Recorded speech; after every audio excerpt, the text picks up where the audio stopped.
ताज़ा घडामोडी पाहण्यासाठी आमच्या चॅनलला सबस्क्राईब करा, लाईक करा, शेअर करा आणि बेल आयकॉनला प्रेस करा. A7 न्यूजमध्ये आपले स्वागत.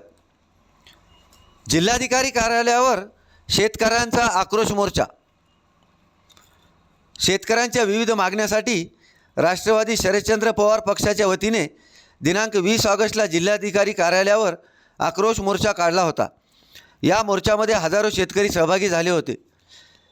या मोर्चामध्ये माजी मंत्री जयप्रकाश दांडेगावकर, राष्ट्रवादी काँग्रेस प्रदेशाध्यक्ष महबूब शेख, राष्ट्रवादी शरदचंद्र पक्षाचे जिल्हाध्यक्ष दिलीप चव्हाण, जिल्हा परिषदेचे उपाध्यक्ष अनिल पतंगे, माजी नगराध्यक्ष हाजी शेख निहाल भैया, कृषी उत्पन्न बाजार समितीचे संचालक बंडू कराळे, जिल्हा परिषद माजी उपाध्यक्ष मनीष आखरे, तालुकाध्यक्ष माधव कोरडे, कृषी उत्पन्न बाजार समिती उपसभापती अशोक श्रीरामे, गुलाब भोयर, रवींद्र गडदे, उमेश देशमुख, भाऊराव ठाकरे, संचित गुंडेवार, अनिल मोरे यासह हजारो शेतकरी या आक्रोश मोर्चात सहभागी झाले होते. शेतकऱ्यांना शासनाने विविध योजनेनुसार दूर ठेवले आहे.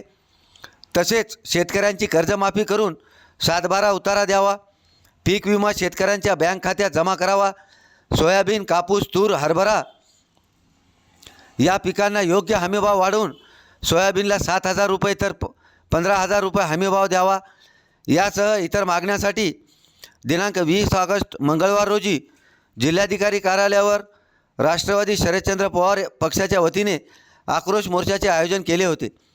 छत्रपती शिवाजी महाराज पुतळ्यापासून post office road, Jawahar road, Bharat Ratna doctor Babasaheb Ambedkar Chowk, Mahatma Gandhi Chowk, Indira Gandhi Chowk, Maharaja Agrasen चौकातून हा मोर्चा जिल्हाधिकारी कार्यालयावर धडकला. यावेळी माजी मंत्री जयप्रकाश दांडेगावकर यांच्यासह पक्षाच्या इतर पदाधिकाऱ्यांनी समायोजित भाषणे झाली. त्यात शेतकऱ्यांच्या मागण्याकडे दुर्लक्ष केल्याने महायुती शासनावर कडाडून हल्ला चढविला. त्यानंतर उपस्थित शेतकरी व पदाधिकाऱ्यांनी महायुती शासनाच्या विरोधात घोषणाबाजी केली. यानंतर शिष्टमंडळाने प्रभारी जिल्हाधिकारी खुशालसिंह परदेशी यांना निवेदन दिले. यावेळी हिंगोली शहर पोलिसांच्या वतीने चोख बंदोबस्त ठेवण्यात आला होता. A7 न्यूजसाठी अनिस अहमद, हिंगोली.